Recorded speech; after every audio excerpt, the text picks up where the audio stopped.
position is for this. That's a bit of a problem.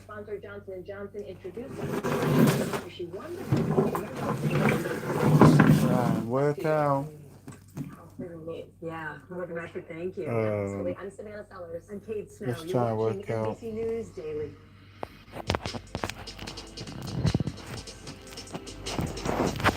Right. How can I? Hmm.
We're here to start conversation about the big things happening in our world. Because it's not my job to tell you what to think. My job is to think about what you tell me. Now tonight with Joshua Johnson. Right. This is not easy. I'm doing these without. Former president, perhaps candidate for president, would arguably tear the country apart. Is that your concern? Can you update us on I'm the doing status of this without. negotiations? Hi, everyone. I'm Kate Snow. And I'm Savannah Sellers. Aaron Gilchrist is on assignment. NBC News Daily starts right now.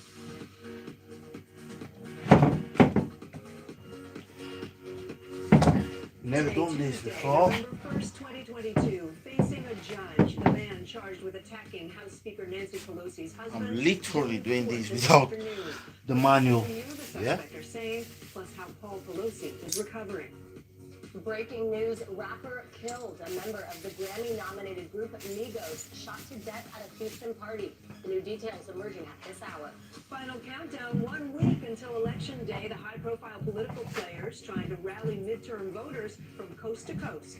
And Here time must for go. change. We're days away from changing the clocks back Yeah, to standard time. meurt. The growing push on Capitol Hill to Comme stop ça, the semi-annual tout le switch temps. once and for all. We begin today with the assault on the husband of House Speaker Nancy Pelosi and the charges now against the man accused in that attack. That's right. David DePape is expected to be arraigned this afternoon in a San Francisco courtroom. He's facing 2 federal felonies and 6 state felonies for an attack on San Francisco's district attorney that San Francisco's district attorney, calls politically motivated. What is clear based on the evidence that we have thus far is that this House and the Speaker herself were specifically targets of the defendant. Speaker Pelosi says her husband, quote, is making steady progress on what will be a long recovery process. NBC News correspondent Aaron McLaughlin is out in San Francisco for us. Also with us is Justice and Intelligence correspondent Ken Delaney. And Aaron, what more are we learning about this attack as the suspect prepares for his arraignment today? Well, we're learning more about the suspect, David DePape, 42 years old. He appeared to have operated a website on that website sharing any number of modern day conspiracy theories from aliens to voter fraud. My colleague Miguel Almaguer just hours ago interviewing a neighbor and former colleague of DePaps who described him as odd and isolated. Take this in. He was exceptionally socially isolated. From your time with him, did you get the sense that he may do something wrong? Yeah, to be honest, I kind of had the suspicion something strange might happen. Two law enforcement officials telling NBC News that he most recently shared extremist views online. His most recent postings ranging from far right extremist views to far left extremist views, having not subscribed to any single ideology. We are expecting him to appear for that arraignment in a San Francisco courtroom in the next hour or so.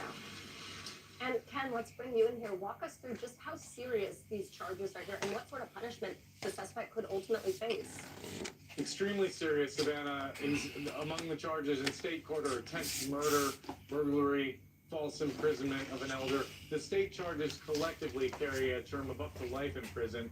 We expect to hear more today during this arraignment about what kind of bail, if any, prosecutors believe is appropriate. They may add some more evidence about the suspect's past if that issue comes up. And then the Justice Department weighed in with a very unusual charge, which is attempted kidnapping, I'm but doing also these assaulting the relative of a federal official with the intent of impeding that official from carrying out his or her duties. That's a charge that carries an imputed political motive, and the penalty for that is up to 30 years in prison, guys. Ken Delaney and Aaron McLaughlin, both of you with us. Thank you. Thank you so much. We are now in the final I'm stretch doing of the these campaign literally. until the midterm elections. And what happens this time Literally. next week will determine who controls Congress for the next 2 years. Ballots are already being cast all across the country. The big question, will voter turnout this year beat or come up short of expectations? Right now, President Biden is in Florida. He's there to rally support for Democratic candidates and talk about Social Security and Medicare with a key group, seniors. Let's bring in NBC News senior White House correspondent Kelly O'Donnell. Kelly, Florida used to really be known as a battleground, but the state has enacted several conservative policies that have made national news over the past couple of years. So tell us, why does the White House feel that it's necessary for the president to head there today? What do they think is possible in that state?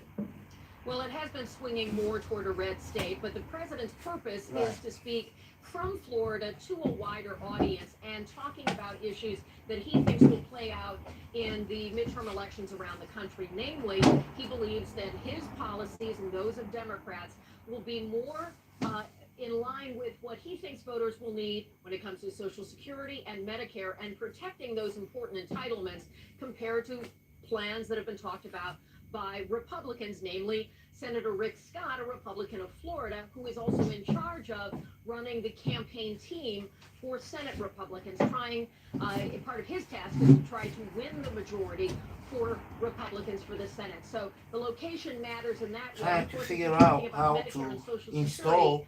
Florida's a very good location for that.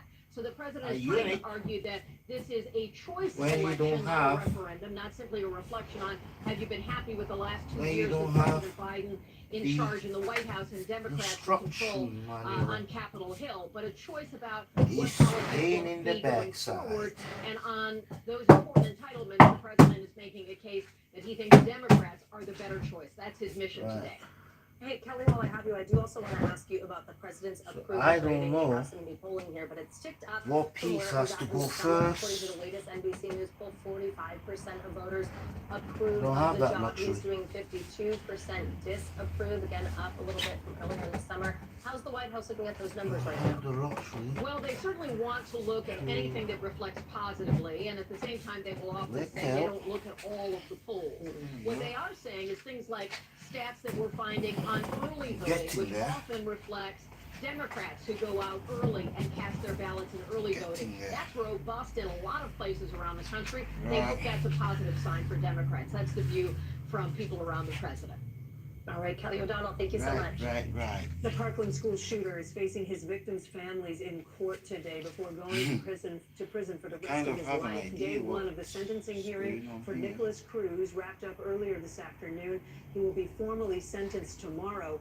Many families are furious that he did not get the death penalty. I get this now. He hunted down innocent children and staff, terrified, then tortured them.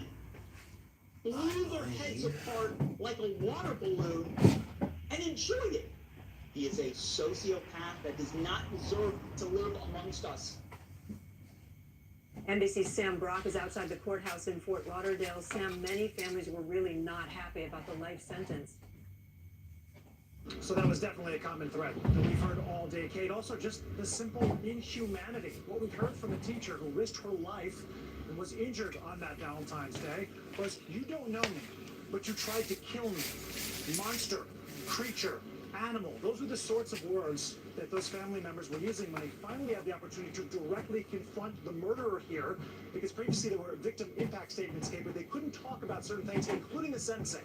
Today, anything was on the table, and that actually created quite a few tense situations as the defense counsel raised objections to parents coming out there and saying that they misrepresented some of the factors that would have taken the murderer in this case off of capital punishment, and also saying if it was your kids, when they come to you and say, how could you represent someone like this and not fight for the death penalty, what would you say? It created consternation in the courtroom, but above all of that was the sheer pain that these families are still experiencing. Debbie Hickson lost her husband Chris, who was an athletic Trying to use my brain here. To try to save children that day. Here's what she Work said. out what goes You where. stole him from us, and you Hopefully. did not receive the justice that you deserved. You were given a gift, a gift of grace and mercy, something you did not show to any of your victims. I wish nothing for you today. Right. After today, I don't care what happens to you. I've got You'll be sent to two jail, you'll begin your punishment, screws here. give me a number, and for me, you will cease to exist. Kate, court has recessed for today. There will be brief testimonies tomorrow, and then the sentencing, a life sentence. I know you'll be following it, Sam Brock. Thank you. Now, it's been 5 days since Elon Musk officially took over Twitter, and the future of the social media giant is more uncertain than ever. Musk is asking workers to make big changes, and some Twitter employees tell CNBC they're being asked to work 12-hour shifts to get it done. NBC News senior reporter Ben Collins joins us now. Ben, good to have you with us. So one idea Elon Musk is making a lot of news is charging users for that blue check mark, which means you're verified. I want to read what he tweeted this afternoon. He said Twitter's current lords and peasant system for who has or doesn't have a blue check mark is BS. Power to the people, blue for $8 a month. Walk us through how this could backfire. I mean, there was a purpose for that check mark in the first place. So what do we think about this plan? Yeah, the check marks came about because the guy was impersonating an MLB manager and writing a bunch of crazy stuff. So they implemented a verification system to verify that's who it's supposed to be. So, that evolved into some sort of status symbol, but that's how it started. Now you're going to lose that. And also, it might be illegal to do this. There are foreign governments who have these. There are prime ministers who have these check marks. There are local police chiefs that have these. It's going to make the website a mess for verifiable information. Absolutely. Then also, we've also seen hate speech grow, on all social media platforms, but certainly on Twitter just in the last week. Musk himself tweeted but then deleted a conspiracy theory about the attack on Paul Pelosi. Is there a sense that this may be the new normal for Twitter? Are we concerned about this happening more? What's going on with moderation? Yeah, look, the moderation team got decimated, both decapitated and decimated. The person at the very top of safety is gone, and the people actually monitoring reports are there are just so many fewer of them that it's hard to get through all these bots and all these things. They're intentionally trying to stress test the system with racial slurs. It's really bad. If you talk to people in the company, they think this is their new reality. It's just going to be pretty hellacious there, and not necessarily on the side of the people. Absolutely, and especially when we put it in the context of hate speech, that certainly has real implications. Ben Collins, thank you so much. Well, Amazon is giving some new perks to Prime members, and for some millennials and Gen Zers, the future of their 401ks might be encrypted. NBC's Money Minute. Hi, Christina. Hi, I want to start with TikTok, actually, because one of the 5 commissioners of the FCC tells Axios he thinks the Chinese-owned social media platform should be banned in the United States because there's no way to make sure user data is not shared with the Chinese government. TikTok says it's confident ongoing talks with the U.S. will resolve what it calls any reasonable national security concerns. Amazon is making more than 100 million songs available ad-free to its Prime members, up from 2 million. So that sounds like a big number, but users won't be able to play a specific song. They can only access the expanded catalog by shuffling through artists' albums or playlists. And nearly half of Gen Z and millennial employees would like to be able to add cryptocurrencies to their 401k retirement accounts. Fidelity gives companies the option of allowing employees to choose Bitcoin for up to 1/5 of the value of their 401ks, but as we know, crypto prices are all over the place, making them a very risky choice. So the Labor Department warns employers to exercise extreme care before operating as a retirement investment. All right, Christina, that's on me. Thank you. All right, and you are watching NBC News Daily.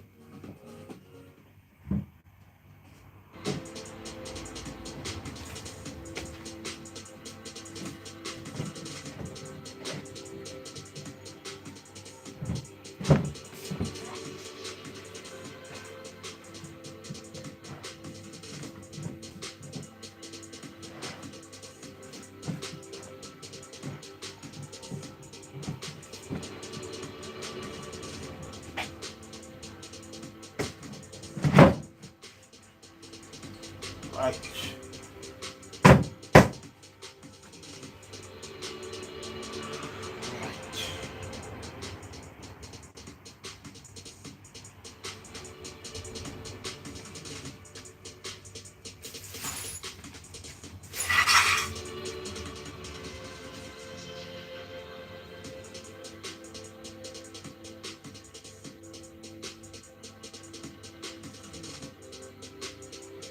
Okay. I get it. I get it. I get it. So.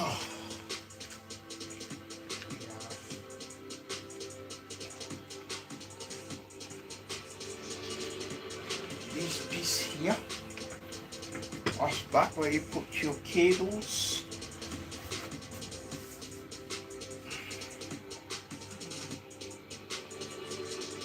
Okay.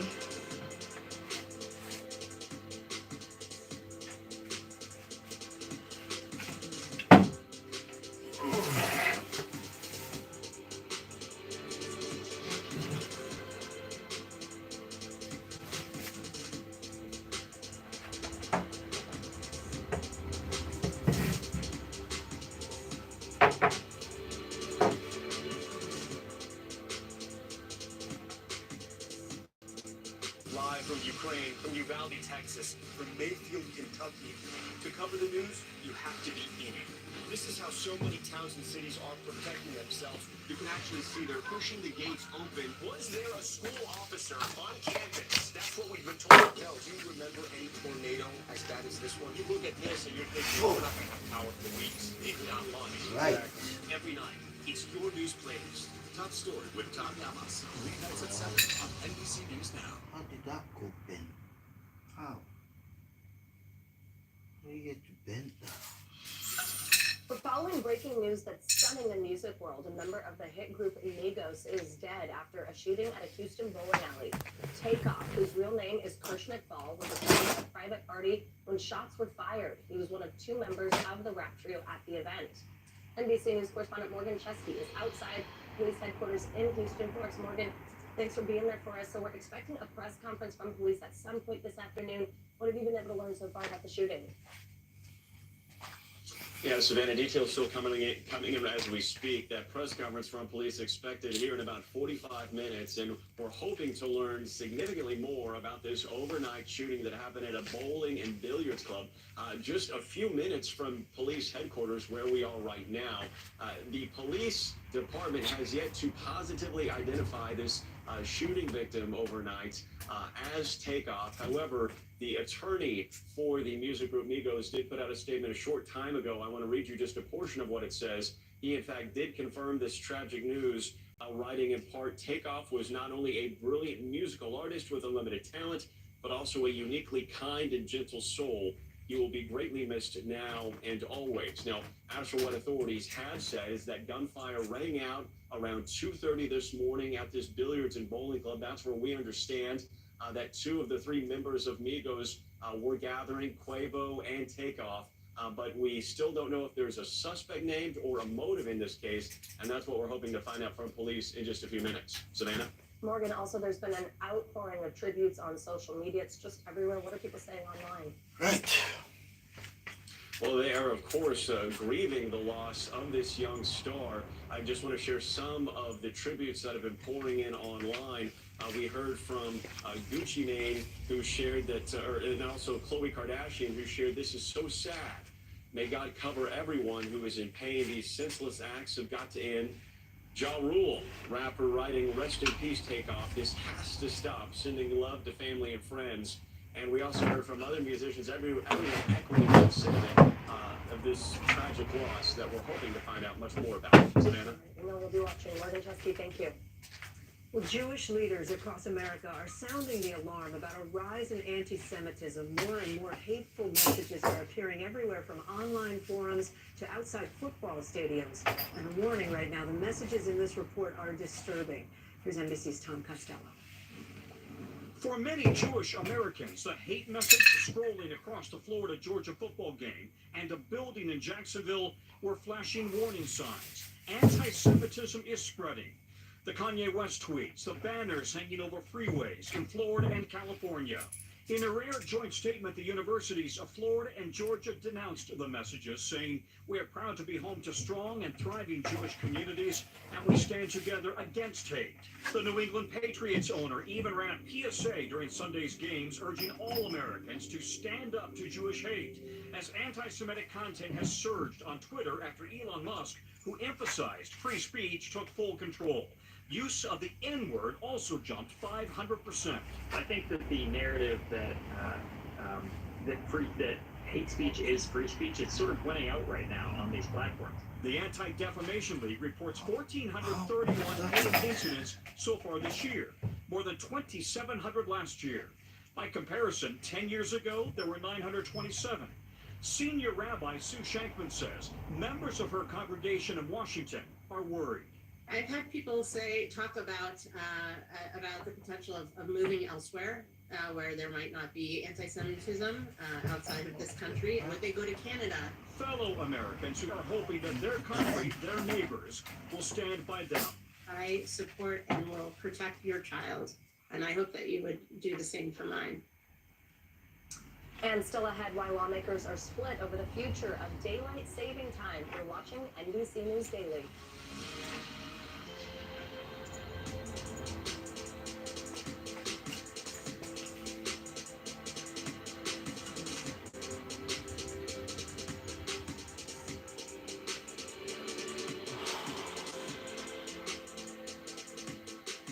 I'm lost here right now. I don't know.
Johnson, you were to fight crime. Have you been successful?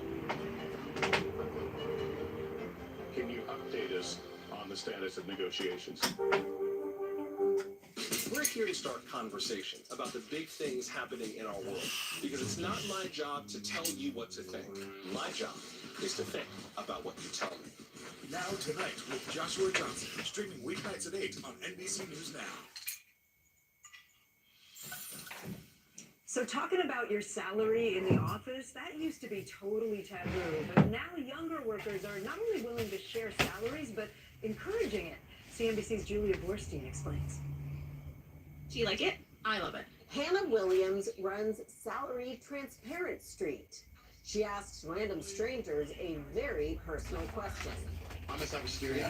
How much do you make? Around $85K a year. I'm in tech sales. How much do you make? I'm between like 70 and 80K. I'm a hydraulic engineer. And how much do you make? Yearly, about $130,000. I try to remove the taboo about talking about pay. The content she shares has drawn more than 1.5 million followers across TikTok, Instagram, YouTube, and Facebook. People are using the information that we share on our page really to advocate for themselves. They're realizing that they have to educate themselves on market research. They have to look up their salary and look at their job title and their salary and do the research to find out how much they should be making. So really, we're just putting that education and empowerment in their hands. New pay transparency laws in New York City and California, and those already in effect in Colorado, will impact 1 in 6 U.S. workers according to pay scale. These laws aim to close gender and racial pay gaps, and those gaps are large. Women working full-time in the U.S. make 83 cents for every dollar men earn, and for women of color, the gap is even wider. But we're hearing optimism from PayScale, a software and services company helping 10,000 corporations, including half the Fortune 500, audit their compensation practices. Organizations are going to be trying to get kind of their ducks in a row, trying to figure out what their compensation strategy is, how frequently they're going to be reviewing compensation, and making sure all their folks internally and any job postings are accurate in terms of pay scale. The new New York City law has faced some opposition from Wall Street banks and others, arguing it forces them to disclose too much to rivals. But PayScale's Cyclee says many companies are proactively embracing transparency. It's really a branding issue for organizations, and in this market that's still a candidate-driven market, organizations need to come up with all sorts of different ways to try and attract and retain the top talent, and that's one of them.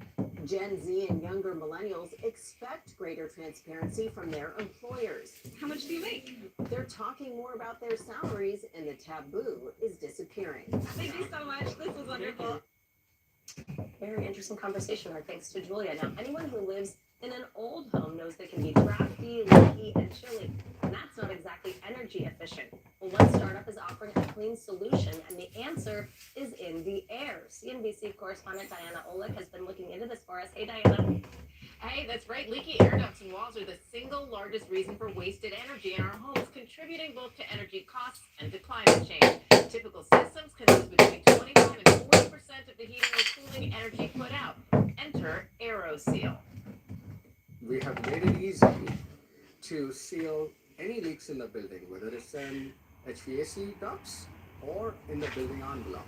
And Ohio-based AeroSeal does it often without getting physical access to the leaks themselves. Gupta likens it to fixing a flat tire. So imagine if you can pressurize the building with a fan, and we inject the micron-sized particles, and these particles, as they try to escape the building or any space we are trying to seal, automatically seals the leaks. Since air ducts are often inside the walls, sealing them can be difficult.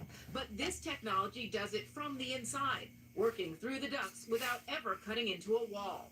It's already working with big builders like D.R. Horton, Lennar, and Beazer, and mid-sized builders like Denver-based Thrive. We built our brand on energy efficiency, and this is really the most foolproof way to get there. I think energy efficiency and carbon reduction go hand in hand. We're really focused on carbon reduction in our company. AeroSeal is now available across the U.S. and in 29 countries. Its backers include Breakthrough Energy, Energy Impact Partners, Building Ventures, and 2150. I'm needing one funding $30 piece. billion. And Gupta says to seal the average It's size almost done. between around $2,500. This unit, Claims that it'll pay for itself in energy it's almost cost done. savings within 4 years. But Samantha? I'm needing. All right, Diana. Oh, thank you so much. Up next, what we're learning about Because I didn't have the. lockdown that left visitors stuck inside Shanghai Disney. You're watching NBC News Daily. Right. Yes.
Sometimes the news can be difficult and overwhelming for kids to understand. Ukraine and Russia. Could you help me understand what's going on? So to help make sense of it all, we've created a newscast just for them. Nightly News Kids Edition. As we look out over the latest city-turned-crime scene, we see the things left behind. Right now with our NBC News exclusive.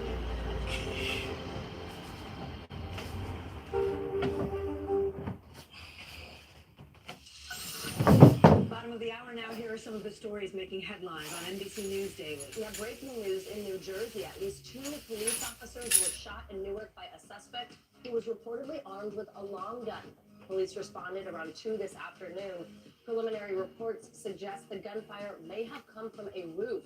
Police do not have a suspect in custody at this time. The maker of an experimental vaccine to fight the respiratory illness RSV says their treatment is effective for newborns. Pfizer said in a statement that the vaccine given to pregnant moms is effective at protecting babies from severe illness for up to 6 months.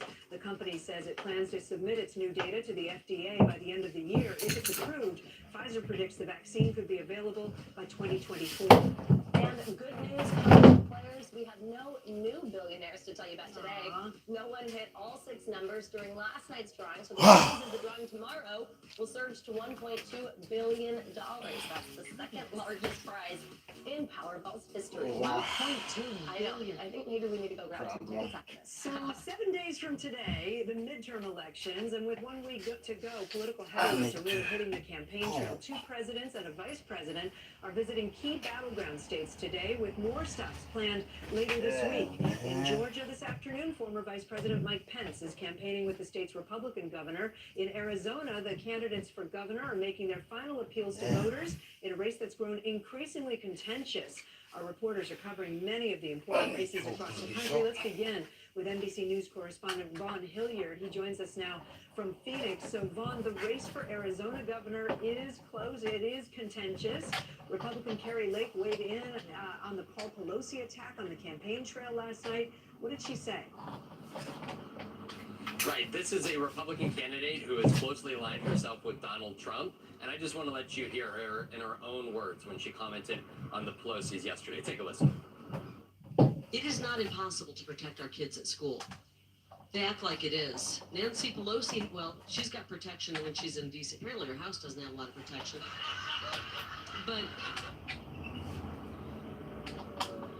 This is a candidate who could very well be the next governor of Arizona here, as she takes the Democratic Arizona Secretary of State, who just this morning went and turned in her mail ballot into one of those voter drop boxes here. This is the race over the next 7 days. It is all going to be all about turnout for both parties. That's exactly why former President Obama is going to be holding a campaign rally here in the Phoenix area tomorrow afternoon. Kate? All right, Vaughn, I want to bring in Dasha Burns. She's in Pennsylvania for us. Dasha, the race is there, also ramping up in the final stretch of the campaign. How are voters feeling this week? Yeah, that's exactly right. We're going to see Biden, Obama, and Trump stumping in this state this weekend. And there are a couple of key factors at play here. I'm in Luzerne County, which was once a Democratic stronghold, but it flipped for Trump in 2016, did so again in 2020. And because Democrats have lost in areas like this, they are really going to have to run up the numbers and win big in Philadelphia and the suburbs around it. Those suburbs really a big battleground right now. And the concerns that I'm hearing from those voters, the top of the list, economy and crime. And I'm telling you, Kate, one thing that's been happening as we get closer to election day, voters are starting to feel worse and worse about their choices, especially when it comes to the Senate race. They're concerned that there's just been so much negativity and not enough focus. And the problems are affecting them every day here, Kate. All right, Dasha Burns following all that in Pennsylvania. Thank you.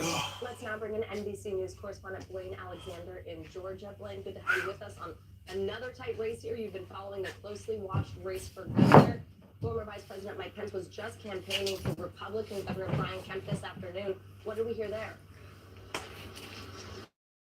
You know, we heard the former vice president actually echo several main talking points that the governor has said all along. One of them being Governor Kemp repeatedly touting the fact that Georgia was almost the first finished state to reopen during COVID. That's something that the former vice president repeated at least 3 times by my count when he was here and when he was speaking with reporters. And it's something that's echoed when I talk to people among the crowd. And these two people told me unprompted that really helps deepen their support for the governor. Here's a little bit more from that event. Take a look. Brian Kemp is singularly one of the most successful conservative governors in the United States of America. Right. And finally, I'm here because Stacey Abrams can never be governor of the great state of Georgia. We've got to re-elect Brian Kemp for 4 more years. Another thing that really stood out to me, Savannah, was the push for early voting. It's something that we've seen all along. It's something that both the former vice president and Governor Kemp did as well. And, you know, at one point they asked people if they to raise their hands if they voted early. More than half the crowd did so. That's typically not what you see from Republicans. You know, typically it's Democrats who come out early, and historically Republicans tend to go on election day. But there's certainly a very strong push getting people to go out and turn out early. Savannah. All right, Blaine Alexander, thank you so much. Let's get to some breaking news from the Supreme Court. Republican Senator Lindsey Graham will have to testify before a Georgia grand jury investigating election interference back in the 2020 presidential election. The justices denied the South Carolina senator's request for a stay. There's no word yet on when exactly the Republican senator will speak to that Georgia grand jury. Let's stay on our political coverage and bring in Noah Pransky, national political editor for our sister network, LX News. Noah, good to have you here in studio with us. So I want to go back to something Blaine was just mentioning there, early voting, people who have already voted. Do we have a sense just of how many people have already done that, either standing in line at a poll place or sending in mail-in ballots? So many people, so many people. If you look at the Biden numbers, the pandemic really kind of accelerated this trend of people wanting to go cast their ballots either by mail or going in person early. It's convenient, right? So by the numbers, the U.S. Elections Project has now tracked more than 25 million ballots so far. That's a pretty good number. This is coming together nicely. About 60% of those are Yeah. mail, about 40% Man, I of spent about early. That's a percentage 2 hours, yeah. more people go to the polls. The other That's one 2 hours, out here, at least, 79% of the people who an hour and a half. so far over the age of Trying 50. to So say. all my Gen Zers, all my millennials, we got some Gen Xers out there. Time to catch up. In the end, you know. You're way behind. That's the process, right? Because it got so much attention in 2020. The Postal Service and how they handled things. How are they handling Ikea's finishes, I have to say. The good news is a little bit Yeah, usually not that when difficult really tens of to- thousands of ballots were disenfranchised because they weren't delivered on time. They never got counted. But this year, what we're seeing is that the numbers are a little bit better. The post office delivering things more on time. But it's worth pointing out this is not what you're used to. You used to get things delivered in a day. Now it's taking 2 or 3. So don't wait until the last minute. In 2020, 1 out of every 48 ballots by our estimates were not delivered in 3 days. So they may not have gotten there on time. This year, the numbers are a lot better, 1 in 143. So most of those ballots getting delivered by the post office on time. Yeah, that sounds like a good reminder both for your ballots and for your holiday shopping. Right? With everything one thing at a time, please. Right now, I know. Well, it's already November. Okay, tell us though, if somebody does still want to vote by mail, what do they need to know? The real important thing here is 30 states require those ballots to be delivered by election day, which means don't wait. Get them in the mail the next day or 2 because you want to give it at least 3 days. These are the 30 states that have to be received by next Tuesday. Now, 16 other states say they have to be postmarked by Tuesday. You want to check with your individual state to see when they have to be delivered here. But these ones have to be put in the mail by Tuesday. And then there's 4 other states, the yellow ones here. They have to be put in the mail by next Monday. They can be received later, but you can check out your state, get all the details on vote.org. All right. Noah Krinsky, good to have you. Thank you so much. And be sure to join Chuck Todd and Kristen Welker tonight. They're going to be breaking down the key races with live reporting from all the big battleground states. You're going to want to watch Meet the Press Election Special. It's tonight, 8 p.m. Eastern, streaming live on NBC News Now. And now let's go overseas, where members of the U.S. military are on the ground in Ukraine. They're inspecting weapons and equipment that the U.S. has delivered over the past year. NBC News foreign correspondent Matt Bradley joins us live from Kyiv, Ukraine. Matt, good to have you with us. What exactly are these inspections supposed to accomplish? Yeah, well, it's not clear why they're there, if it's because of some incident, but it seems as though the main reason, according to the U.S. government, is that they're there to try to tamp down speculation that a lot of these weapons, there have been quite a few weapons that the U.S. has sent here in Ukraine, but some of them are either ending up being sold on the black market or actually ending up in Russian hands. So having these inspectors is a big step as far as the U.S. government. This is finished. I have managed to put it together, honestly, and I'm left with barely just one little dot there. That's a piece there that I not put in, but I did a good job here, I believe. Well, he was saying that there are about 1,000 engineers who are working 24 I can actually on the clock, trying to keep the lights on just and the water flowing. put it up. He said that Ukrainians, Kievans particularly, are not going to be intimidated. Here's what he told me. Right. Many times for many people from civilians, better we die than give up. They will stay in the need. And defend our homes, our children, our families. And already thousands and thousands of Ukrainian soldiers give his lives up for that, for our future. So, as you can see, Klitschko, like a lot of Ukrainians, believes that Putin targeting civilian infrastructure is just an act of desperation because he's losing on the battlefield. Savannah? All right, Matt Bradley, thank you for your reporting, and please stay safe. Stranded for hours inside the happiest place on earth, visitors at Shanghai Disney were locked inside the theme park Monday over fears about COVID. They were not able to leave without a negative COVID test. The park is still shut down today as China's strict lockdown rules remain in place. Here's NBC's Janice Mackey-Freyer. An unexpected lockdown at the happiest place on earth. Shanghai Disney is closed until further notice over COVID fears.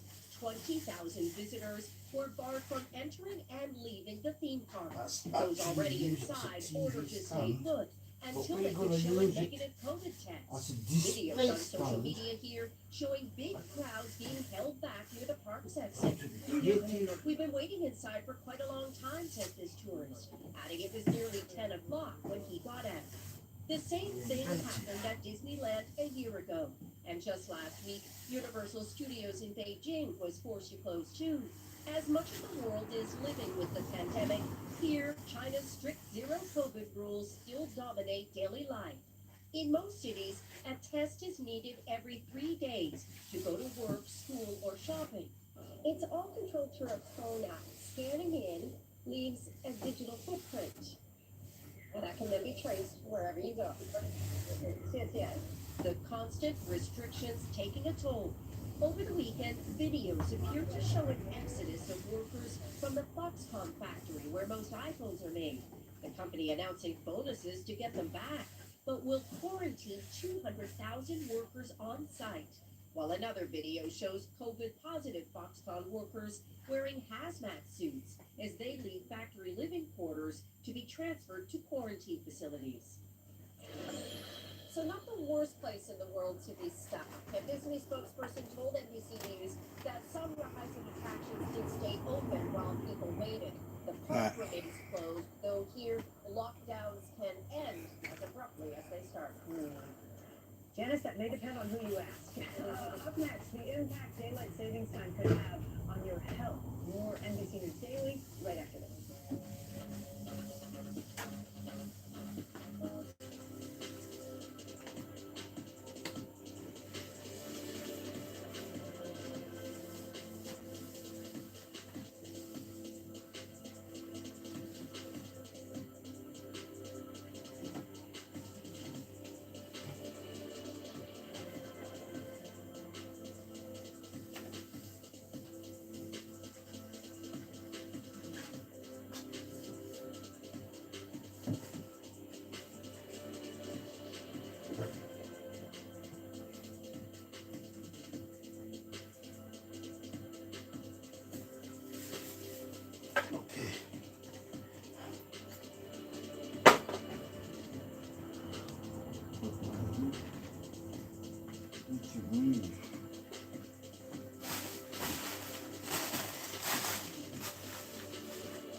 News is happening now.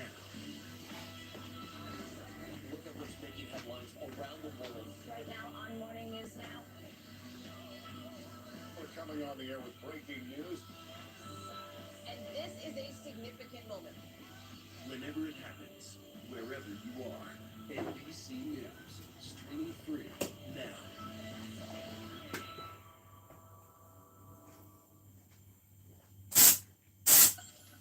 All right, this is time to fall back. Now, if you're confused about this one, so are we. We're with you. We're going to talk through it. Cops in the U.S. turn back 1 hour this Sunday at 2 a.m. Eastern. The end of daylight saving time means it will get darker earlier. Also means we get an extra hour of sleep, but the time change reignites a long-standing debate now. Back in March, the Senate passed what was called the Sunshine Protection Act, which would mean that daylight saving time would be permanent, but that effort has stalled in the House. Yeah. NBC News health reporter Arya Bendix is here to give us a lesson on what is going on, because there's this debate about how we should use daylight saving time. How did it come about in the first place?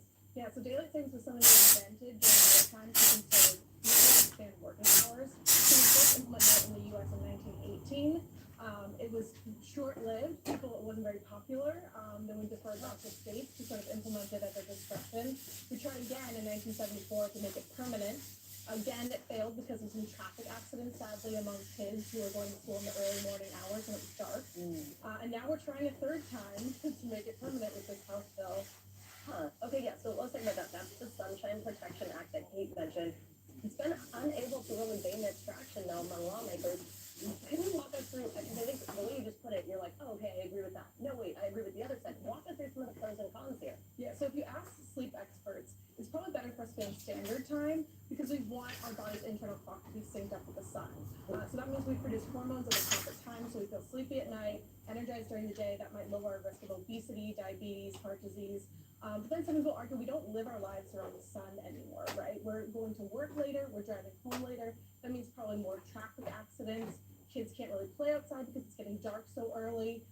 It might reduce or increase crime because of the late, hours when it gets dark outside. That is, prime time for crime. So daylight savings could have some benefits in that regard. But you see why the debate is so complicated because it's not really an even, Right. score there. Right, and it's, do we stick with what we're doing, or do we choose one, standard time or daylight savings at the time? 3 options there. Yeah. Which one is it? All right. All right, Bendix, thank you, appreciate it. And speaking of experts in the field, let's bring in psychologist and sleep researcher at the University of California, San Francisco, Dr. Eric Prather. He's with us. He's also the author of The Sleep Prescription, 7 Days to Unlocking Your Best Rest, which is out right now. Dr. Prather, thanks for being with us. So how does switching from daylight saving to standard time, as Aria mentioned, how does it affect the body? Yeah, I mean, the important piece here is it affects our circadian alignment, right? This relationship between our body clock and our, clock on the wall. And that certainly has impacts on kind of our metabolic health, but also is just disruptful to our lives. As you can see there, as you heard, particularly when we move from standard time to daylight savings in the spring, we see a 6% increase in fatal car accidents, and it has been linked to a number of negative health issues if you move your clock around too chronically. So before we let you go, because we don't have much time here, we do want to know just what can we do to make this work for us best? How can we prepare? Yeah, preparation is key. So, you don't want to sleep in too much. We get that extra hour, but maybe get 6.5 hours so you can align your clock a little easier. You certainly want to try to keep your meal times consistent because that's really important to letting your body know what time it is in space. And then you want to really try to not get into those sleepy cues too early in the evening. So you have a 7-day prescription to get more restful sleep. Please tell me, what are your tips? Well, I mean, one of the first things is to set your body clock, to kind of set your internal clock early on, keep you a sleep time. You want to be good to your body all throughout the day so that you can put yourself in the best position to sleep well at the end of the night, including not spending too much time in bed, not sleeping. Gotcha. I'm so sorry. We're out of time, but we'll have you back. There is much more news ahead.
are protecting themselves. You can actually see they're pushing the gates open. Was there a school officer on campus? That's what we've been told. Charles, do you remember any tornado as bad as this one? You look at this and you're thinking, we're not going to have power for weeks, if not months. Exactly. Every night, it's your news playlist. Top Story with Tom Yamas. Weeknights at 7 on NBC News Now.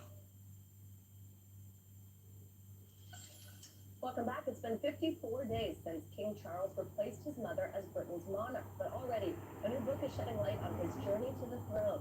NBC's Stephanie Goss shares. Guys, I just finished building that unit. I think I should be there in about 30 minutes or so. Is offering a new look at the 73 years leading up to this moment. A biography of King Charles is offering a portrait of Britain's new monarch. Author Christopher Anderson writes that earlier this year, then Prince Charles allegedly saw a rare opportunity to make his wife Camilla Queen Consort instead of Princess Consort. According to Anderson, any money spent by Queen Elizabeth to help settle the sex abuse lawsuit brought against Prince Andrew would effectively come out of Charles's future inheritance. In what the book refers to as an informal quid pro quo, Charles allegedly seized the opportunity, not standing in the way of that payment and privately suggesting the Queen make a public statement in support of Camilla becoming Queen. Anderson citing two longtime and highly trusted sources. In a response to NBC News, Buckingham Palace called the claim nonsense and saying it is, quote, A, unsourced, and B, categorically untrue.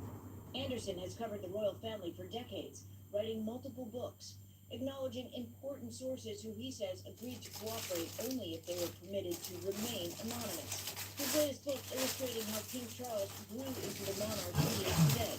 From the heir's lonely childhood and the chasm between Charles and his parents, to his marriage to Diana and love affair with Camilla, a king in waiting, working for decades to earn support from the public. The book also portrays him as a caring grandfather, in particular to Prince William's children, inspired by Charles's love and fond memories of the Queen Mother. As the heir to the throne, Charles was also stood in for the family when it mattered, according to Anderson, despite an alleged strained relationship with his father, Prince Philip. Anderson writes that Charles was the one he relied on to deliver updates about his health to the Queen and the rest of the family, when Philip was in the hospital months before his death, taking the emotional burden off of the Queen. Books like this about the royal family appeal to what seems to be an endless fascination with the royals' lives behind palace doors. Now that there is a new monarch, there will likely be many more to come. Back to you. All right, Stephanie Goss, thank you. Here's what's trending right now. A former heavyweight boxer now taking charge in one of the largest drug busts in U.S. history. Goran Gogic is accused of overseeing logistics and the trafficking of 22 tons of cocaine through American ports. The Department of Justice says commercial partnerships were being used in 2019 to move the drugs from Colombia to Europe. The largest seizure came at a port in Philadelphia was valued at more than $1 billion. Heartstopper star Kit Connor says he was pressured into publicly revealing his sexuality before he was ready. The 18-year-old shared on Twitter yesterday that he is bisexual.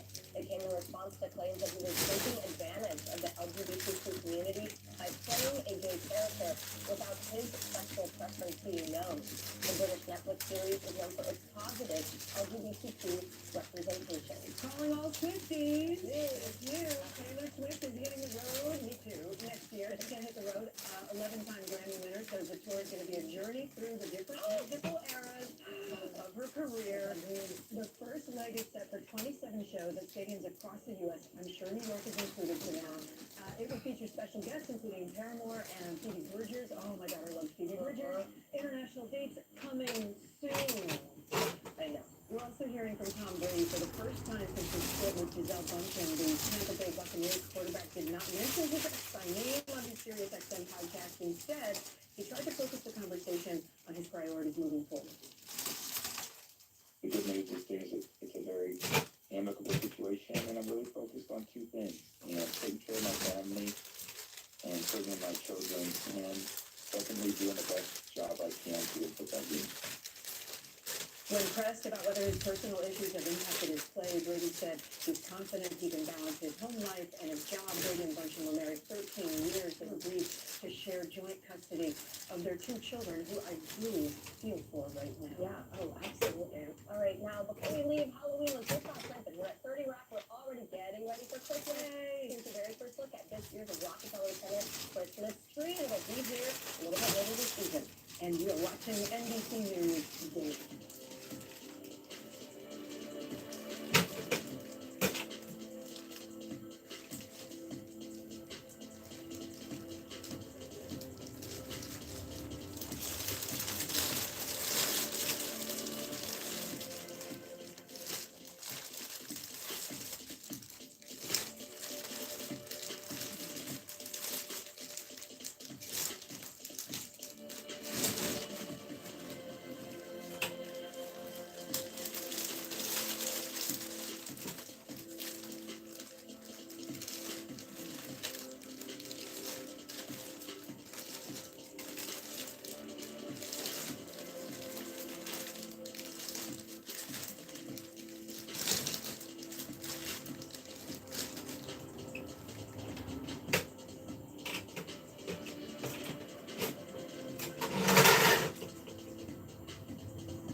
Wow.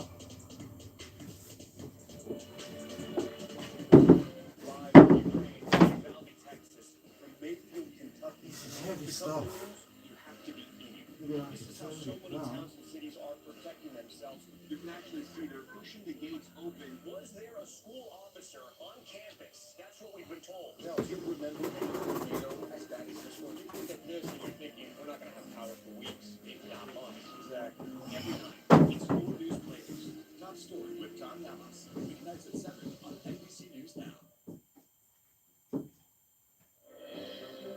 If it's Tuesday with just 1 week until election night, President Biden speaks in battleground Florida as the biggest names in American politics in both parties hit the campaign trail with control of Congress and the future path of U.S. democracy at stake. Plus, the assailant who broke into House Speaker Pelosi's home and told authorities he wanted to hold her hostage and break her legs is framed in the We'll speak with the lead prosecutor in the case amid these disturbing details and threats facing lawmakers. And NBC's exclusive interview with the mayor of Kyiv as he delivers an emotional message where residents facing constant Russian bombardment, telling them it's better to die than give up.